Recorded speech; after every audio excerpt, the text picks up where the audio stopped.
बिस्मिल्लाहिर्रहमानिर्रहीम। अस्सलाम वालेकुम नाज़रीन, आप यूट्यूब और फेसबुक चैनल देख रहे हैं। मैं राना उज़ैर हूँ। नाज़रीन, एक बार फिर से मैदान सज चुका है और अलीमा खान इन एक्शन आ चुकी हैं। और क्योंकि आज मुलाकात का दिन था और अदालत की जानिब से भी जो फैसला आया है, उस फैसले के बाद अडयाला जेल के बाहर अचानक से सिक्योरिटी को टाइट कर दिया गया है। सिक्योरिटी हाई अलर्ट हो चुकी है और कंटेनर्स इस वक्त वहां पर पहुंचा दिए गए हैं। यानी कि एक बड़ी सूरत हाल की जानिब पाकिस्तान की सियासत जाती हुई दिखाई दे रही है। अडयाला जेल के बाहर के मनाजिर क्या हैं, अडयाला जेल के अंदर क्या चल रहा है, बाहर से क्या खबरें आ रही हैं और कौन कौन इस वक्त अडयाला जेल पहुंच चुका है। बड़ी इंपॉर्टेंट डिटेल्स है कि इमरान खान की मुलाकात पर जो अलीमा खान से होनी है, उस पर एक नया सरप्राइज भी आया है। वो तमाम डिटेल, तमाम तफसीलात जो हैं वो आपके सामने आज के इस व्लॉग में रखनी है। लेकिन वहीं पर दूसरी जानिब पाकिस्तान तहरीक इंसाफ में भी लड़ाई खौफनाक शक्ल इख्तियार कर चुकी है। पाकिस्तान तहरीक इंसाफ की क़यादत बाहर भी लड़ रही है, अंदर भी उनकी लड़ाइयां हो रही हैं। क्या तफसीलात हैं पीटीआई के अंदर से, वो भी आपके सामने रखी जाएगी। और फिर मियां नवाज शरीफ के हवाले से भी खबरें आ रही हैं कि वही मियां नवाज शरीफ क्या सामने आने जा रहे हैं जो इमरान खान साहब के दौर में लंदन से गुजरावाला तकारीर किया करते थे या फिर लाहौर की तकारीर किया करते थे। मियां नवाज शरीफ साहब क्या करने जा रहे हैं, वो खबर मैंने आपको देनी है कि वो अब मुल्क से बाहर तो जा चुके हैं, बेलारूस गए हैं, बेलारूस से आगे लंदन जाएंगे और अब वहां से जो खबर आ रही है वो इंतहाई तशवीशनाक है। वो जरा खबरें आपके साथ आज शेयर करनी है, लेकिन आगे बढ़ने से पहले आप सबसे दरख्वास्त के चैनल को सब्सक्राइब कर लें, बेल आइकन को दबा दें। आने वाली तमाम तरह अपडेट्स आपकी खिदमत में बर वक्त पेश होती रहें। नाज़रीन, सबसे पहले तो इमरान खान साहब की बहनों को बुध वाले दिन इमरान खान से मिलने नहीं दिया गया और बैरिस्टर गौहर जेल के अंदर गए, इमरान खान से मुलाकात हुई, बैरिस्टर अली जफर की मुलाकात हुई और फिर पीटीआई में इस बात की लड़ाई पैदा हो गई कि सलमान कमर साहब ने कहा कि जिनका नाम लिस्टों के अंदर नहीं था उनको इमरान खान से मिलने दिया गया क्योंकि ये ताबेदार हैं और ये ताबेदारी कर रहे हैं, अफसोस है। और फिर उसके बाद कल पहली बार इंतहाई सॉफ्ट स्पोकन है सलमान अकरम राजा साहब जिन पर तनकीद कर रहे थे बैरिस्टर गौहर के ऊपर, और बहुत ही ज्यादा आप इसको कहें कि बहुत तमीज वाले शख्स हैं बैरिस्टर गौहर साहब। मैं उनसे खुद जाती तौर पर मिला भी हूं। तो कल वो पहली बार गुस्से के अंदर नजर आए। उसने कहा कि मैं पार्टी का चेयरमैन हूं।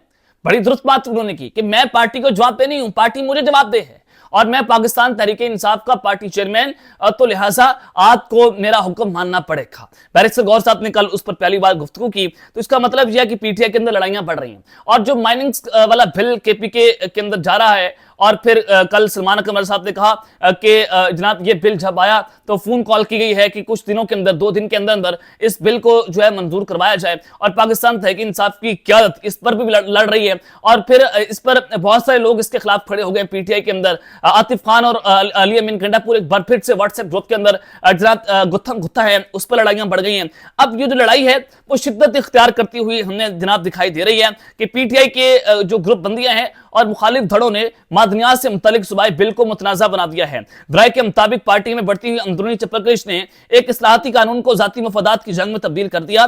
सोशल मीडिया पर तहरीक इंसाफ की रहनुमाओं और वर्करों के दरमियान एक जंग छिड़ गई है।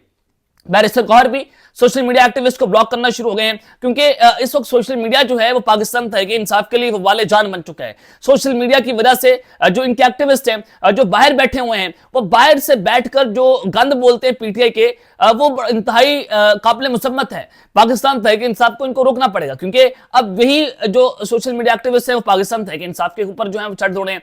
अब इसका मतलब ये है कि जो ओवरसीज चैप्टर है वो भी इस डिवीजन का शिकार है। पाकिस्तान तहरीक इंसाफ की जो पाकिस्तान की मौजूद क़यादत है वो इस वक्त शदीद तरीन इख्तलाफात का शिकार हो गई है। सोशल मीडिया टीम पीटीआई की यतीम हो गई है, वो वहां पर जनाब लड़ाइयां छिड़ चुकी हैं। इस वक्त ये सारी इख्तिदार की जंग लगी हुई है, तो लिहाजा इस वक्त पाकिस्तान तहरीक इंसाफ को बहुत बड़ा नुकसान पहुंच रहा है। अब जो ये केपीके में मिनरल्स बिल 2025 है उसका ट्रेंड चलाया गया है जिसमें सूबाई हुकूमत और अली अमीन गंडापुर को तनकीद का निशाना बनाया गया और बिल पर तनकीद करने वाले रहनुमाओं और सोशल मीडिया पर पार्टी से मुंसलिक यूट्यूबर्स ने असूली या कानूनी इतराजात की बजाय सियासी और जाती हमले जो है वो किए हैं। तहरीक इंसाफ के चंद यूट्यूबर्स ने इस बिल को पार्टी के नजरिए के खिलाफ करार देते हुए इसे गैर मुंतखब हुकूमतों के हवाले करने का इल्जाम लगाया है, जबकि बाज़ नाराज रहनुमाओं ने यह भी कहा कि इसके जरिए मुकामी नुमाइंदों को नजरअंदाज भी किया जा रहा है। और इस हवाले से इस बिल को जो यूट्यूबर्स हैं, सोशल मीडिया एक्टिविस्ट हैं, वो जनाब इस बिल को एस्टैब्लिशमेंट और अमेरिका से नफी कर रहे हैं क्योंकि वो कह रहे हैं कि देखें अगर ये बिल पास हो गया तो एस्टैब्लिशमेंट अमेरिका को ये कहेगी कि जनाब आए, हमारे मुल्क में मादनियात बहुत ज्यादा हैं और ये चूरन दे देगी। तो लिहाजा इमरान खान को ताहयात जेल में रखने का प्लान है। तो इस तरह का मंजन बेचकर ये मुल्क में एक बार फिर से अदम इस्तेकाम पैदा करने की साजिश की जा रही है। तो लिहाजा इमरान खान साहब की रिहाई एक तरफ है और मुल्क के जो मफादात हैं वो एक तरफ है। इस चीज को आपने समझना है। इमरान खान साहब अगरचा मकबूल तरीन लीडर हैं,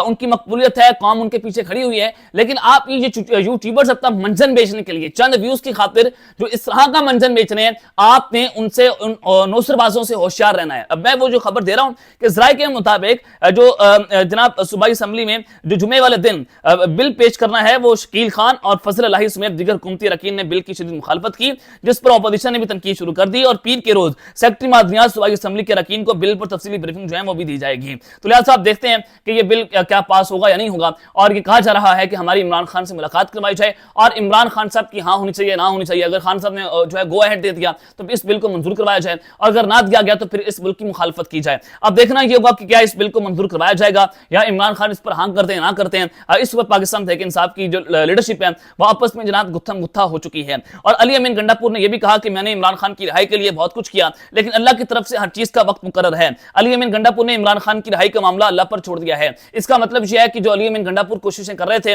अब उनकी जो कोशिशें हैं वो रंग नहीं लाई और उनको ना कर दिया गई है, उनको इनकार कर दिया गया है। हाल ही में उन्होंने कुछ 2-3 मुलाकातें भी की कुछ आम शख्सियात के साथ। उसमें उन्होंने कहा कि जनाब अली अमीन गंडापुर साहब, बैरिस्टर गौहर और दीगर लोग जो थे उनके मुताबिक जनाब उन्होंने कहा कि इमरान खान साहब की रिहाई के लिए अगर आप ग्रीन सिग्नल देते हैं तो हम जो एहतजाज हैं, जलसे हैं, जुलूस हैं, जो धरने हैं, हम उनको मौखर कर देंगे। लेकिन कहा गया दूसरी साइड से कि आप जाएं अदालतों के अंदर अपनी लड़ाई लड़ें, वहां से रिलीफ हासिल करें, हम इस हवाले से आपकी कोई मदद नहीं कर सकते। तो लिहाजा उन्होंने ये मामला जो है अल्लाह पर छोड़ दिया है और उन्होंने कहा कि मैंने इमरान खान की रिहाई के लिए कोशिश करने में कोई कसर नहीं छोड़ी है। मेरा ज़मीर मुतमिन है, मैं हर बंदे को खुश नहीं कर सकता, कारकुनों को जल्द खुशखबरी मिलेगी। अब लेट्स सी कि क्या खुशखबरी मिलती है, क्या मामला अंदर खाते चल रहे हैं। ये अली अमीन गंडापुर साहब की स्टेटमेंट जो है वो सामने आई है और फिर पार्टी रहनुमाओं के एक दूसरे पर इल्जामात, इमरान खान साहब ने उन पर जो है वो वार्निंग भी दे दी है। अब देखना यह है कि इमरान खान साहब जो है वो क्या कहते हैं। और आज जेल में एक अहम तरीन जो है वो मीटिंग भी जनाब होने जा रही है और इमरान खान साहब को एक बार फिर से ये पैगाम भी पहुंचाया गया। पैगाम क्या है? सोशल मीडिया कंट्रोल करना है। देखिए सोशल मीडिया नुकसान तो पहुंचा रहा है।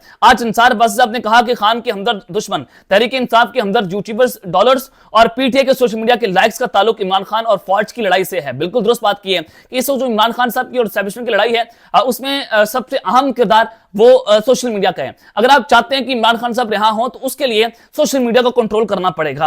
अगर आप नहीं चाहते फिर आप जितने मर्जी जो है वो ट्वीट्स करें, जितने मर्जी आप वीलॉग्स करें, देखें फिर सारा मलबा जो है खान पर गिरेगा। और ये कहा गया कि अगर ये लड़ाई चलती रही तो इन यूट्यूबर्स को ढेरों डॉलर्स मिलते रहेंगे, जबकि आग भड़काने वाले सोशल मीडिया पोस्ट भी वायरल होती रहेंगी। मनफी सोच के बरक्स हर सोचने वाला चाहेगा कि उसका ताल्लुक तहरीक इंसाफ से ही क्यों ना हो। तो लिहाजा ये जनाब अंसार अब्बास साहब की जानिब से कहा गया। तो ये इमरान खान साहब को एक शर्त रखी जा रही है कि आप अपना सोशल मीडिया कंट्रोल कर लें, आपके साथ कुछ ना कुछ नरमी वाला रवैया रखा जा सकता है, लेकिन जनाब ये सोशल मीडिया कंट्रोल नहीं हो जा रहा। और फिर अब अडयाला जेल के बाहर से खबरें आ रही हैं कि आज जुमेरात जो है वो मुलाकातों का दिन था और आज के दिन जो है वो एक तो अलीमा खान, उस्मा खान, नौरीन खान ये इमरान खान साहब से मिलेंगे और उसके अलावा उमर अयूब, साहबजादा अहमद रजा और दीगर के नाम भी आज लिस्टों के अंदर शामिल हैं। उनकी आज इमरान खान से मुलाकात होनी है। और उसके अलावा जो एटीसी अदालत है रावलपिंडी की, उन्होंने अडयाला सुप्रिंटेंडेंट जो जेल है उनको इस्लामाबाद हाई कोर्ट के हुक्म पर और जेल रूल्स के मुताबिक इमरान खान से मुलाकात करवाने का हुक्म दे दिया है। अलीमा खान ने इमरान खान से मुलाकात के लिए अदालत से रजू किया था और अदालत ने उनकी दरखास्त मंजूर कर ली है और अडयाला जेल के सुप्रिंटेंडेंट को यह हुक्म दिया है कि आप रूल्स के मुताबिक, इस्लामाबाद हाई कोर्ट के हुक्म के मुताबिक इमरान खान की उनकी बहनों के साथ, उनकी पार्टी के लोगों के साथ मुलाकात करवाई जाए। अब देखना यह है कि क्या उनके साथ मुलाकात करवाई जाती है या नहीं करवाई जाती, लेकिन लग रहा है कि आज भी उनकी ये मुलाकात जो है वो नहीं करवाई जाएगी, क्योंकि इस वक्त जो जराए बता रहे हैं कि आज अडयाला जेल पर जो रोड है वहां पर पुलिस की इजाफी नफरी जो है वो तैनात कर दी गई है। पहले भी ये तैनात की गई थी और उससे मुलाकात नहीं हुई थी। बैरिस्टर गौहर और बैरिस्टर अली जफर गए और अडयाला जेल जाने वाले रास्ते पर इजाफी नाके भी लगा दिए गए हैं। कई मुकामात पर कंटेनर्स लगाकर ट्रैफिक को महदूद कर दिया गया और अडयाला जेल के तरफ भी सिक्योरिटी सख्त कर दी गई है और अडयाला जेल जाने वाले रास्तों पर गाड़ियों को चेकिंग के बाद जाने दिया जा रहा है। पहले जो बुध वाले दिन हुआ कि बहुत सारे लोग बेस बदलकर अडयाला जेल पहुंचे, अब गाड़ियों को भी चेक किया जा रहा है कि कहीं ना कहीं जो धरना है उसकी कॉल दी जाए तो उसको रोका जा सके। तो लिहाजा कंटेनर्स लगाकर ट्रैफिक को महदूद किया गया है और जो गोरखपुर और दहगल का मुकाम है वहां पर सड़क पर ट्रक खड़े कर दिए गए हैं। सिक्योरिटी खदशात के पेश नजर रावलपिंडी पुलिस ने सिक्योरिटी प्लान भी इसको जारी कर दिया है, तो लिहाजा आज नया दंगल लग सकता है डेरा जेल के बाहर, तो इस वजह से पुलिस ने अपनी सिक्योरिटी जो है मजीद सख्त कर दी है। तो तफसीलात मैंने जनाब आपके सामने रखी हैं। और फिर मियां नवाज शरीफ के हवाले से आपको खबर देना चाहता हूं कि मियां नवाज शरीफ, शहबाज शरीफ और मरियम नवाज जो है वो 2 रोज़ा सरकारी दौरे पर बेलारूस रवाना हुए हैं। अब उधर से जनाब ये जो फैमिली है वो लंदन भी जाएगी, खबरें आ रही थी, और मरियम नवाज भी उनके हमरा होंगी। शहबाज शरीफ वहां पर 2-3 दिन तक कयाम करेंगे और मियां नवाज शरीफ साहब के हवाले से खबर है कि वो 2 हफ्ते तक वहां पर रहेंगे और वो वहां से सियासी तौर पर मुतहरिक होंगे और फिर वहीं से ही वो कुछ आम सियासी लोगों से मुलाकातें भी करेंगे। अब ये सारा कुछ क्यों हो रहा है कि आप लंदन जाकर सारा कुछ क्यों कर रहे हैं, और मियां नवाज शरीफ साहब जो है वो लंदन जाकर सियासी मैदान से वहां पर एक्टिव हो रहे हैं। हालांकि सियासी उखाड़ा और हुकूमत तो आपकी पाकिस्तान के अंदर है, तो लंदन में जाकर आप ये सारा कुछ क्यों कर रहे हैं। अब ये जो खबर आ रही है कि अवामी राब्ता मुहिम के लिए मुल्क गिर जलसे जुलूसों का प्रोग्राम बना लिया गया। अब ये अंदाजा करें कि अभी तो जलसे जुलूसों का साल ही नहीं है, हुकूमत को डिलीवर करने का साल है, अभी हुकूमत ने डिलीवर करना है। तो ये नजर आता है कि अवामी राब्ता मुहिम तो हुकूमत आखिरी साल के अंदर शुरू करती है, तो ये नून लीग ने अभी से शुरू कर ली है। इसका मतलब तो ये है कि अंदर तो कुछ और हो रहा है, क्या हुकूमत को पैगाम मिल चुका है, जाने की रुखसती मिल गई है। तो ये एक आ रहा है कि पंजाब से इसका आगाज होगा और मियां नवाज शरीफ साहब जो है वो सियासी मैदान में दोबारा उनकी वापसी होगी। और क्या वो लंदन से दोबारा वही वापसी करने जा रहे हैं जिस तरह से वो पुरानी सबमिशन को लताड़ा करते थे, उनका नाम लिया करते थे। तो ये एक सवाल अपनी जगह के ऊपर जनाब खड़ा हुआ है कि मियां नवाज शरीफ साहब दोबारा से लंदन से एक्टिव हो रहे हैं, तो लेट्स सी के मामला अब ये ऊंट के इसके ऊपर बैठेगा तो ये एक नया माहौल पैदा हो सकता है। अब तक के लिए अपना ख्याल रखिएगा और इससे नाज़मीन रखने। अल्लाह ने पाकिस्तान जिंदाबाद।